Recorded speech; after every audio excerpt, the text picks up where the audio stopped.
Right, good morning, grade 11s. I hope you are fine. I mean grade 10s, not 11s. Sorry, guys. I hope you are cool and that you are fine. And yes, for now, we're done with Euclidean geometry. There was paper 2 work, remember? Please, guys, you need to work through all those exercises and make sure you understand the work because you might come back to school next week, I think. Now we're starting a new topic, functions. This is paper 1 work. Remember now, paper 1 functions, also known as graphs. You better know it as graphs. Today's lesson, introduction. We're going to look at linear functions. Linear functions are also called your straight line graphs. Right, and of course, you still remember the formula y equals to mx plus c. Yes, that's the one I'm talking about. So let's look at the graph y equals to x. This is linear because it is x to the power of 1. This is how we know it's linear. Now we can select a few input values and hence determine the corresponding output values. Input will be your x values, output will be your y values. Here they are the same because y is equal to x. So if you take those 3 points and we draw a graph, there you are. There's the one which is -1 and +1. There's the one which is 0 and 0. And there's the other one which is 1 and 1. And you will notice it is a straight line graph running through the origin. And of course, at an angle of 45 degrees actually. Y equals to x. So it's quite an easy graph which you should know well by now.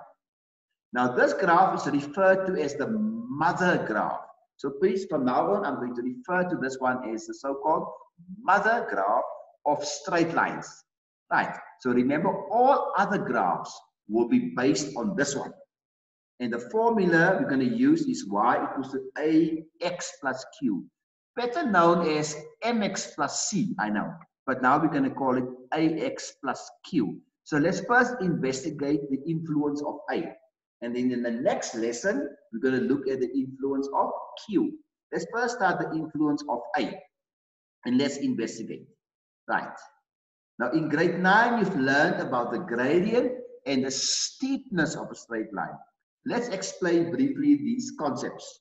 The gradient of a line represents the ratio of the change of the y values with respect to x. I'm sure you still remember gradient is change in y over change in x. We've done it in analytical geometry, so you should know that.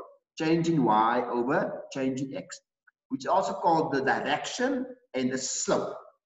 Now, we will revise this concept of gradient later on in this chapter. However, the focus now will be on the steepness of the line. And that is what A does. A determines the steepness of the graph. So let's have a look. Let's investigate those 4 graphs. So y equals to x is the mother graph. Then I'm going to make a half.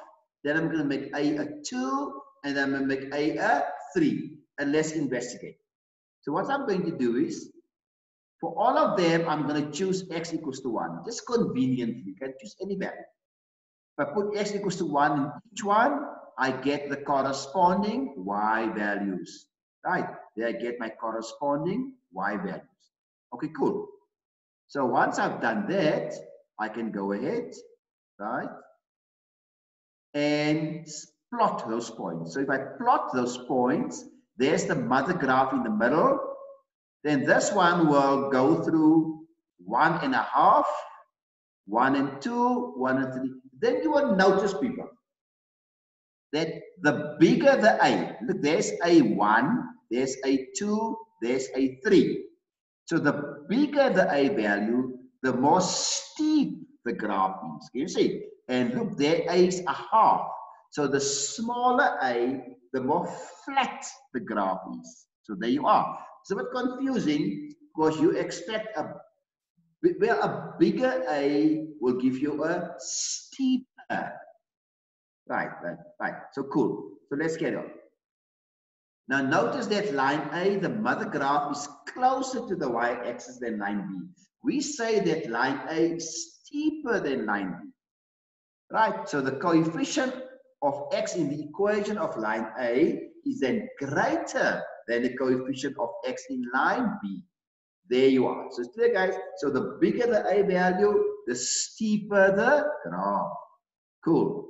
Let's now consider if that A is negative, what's going to happen? If I make A negative, then you'll notice that these Y values will change now.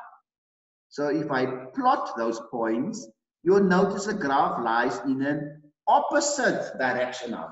Remember, the dotted line is the mother graph. This one lies at we call it a northwesterly or that is northwesterly direction, where the mother graph is northeasterly, that is north. So a negative will change the direction of the graph.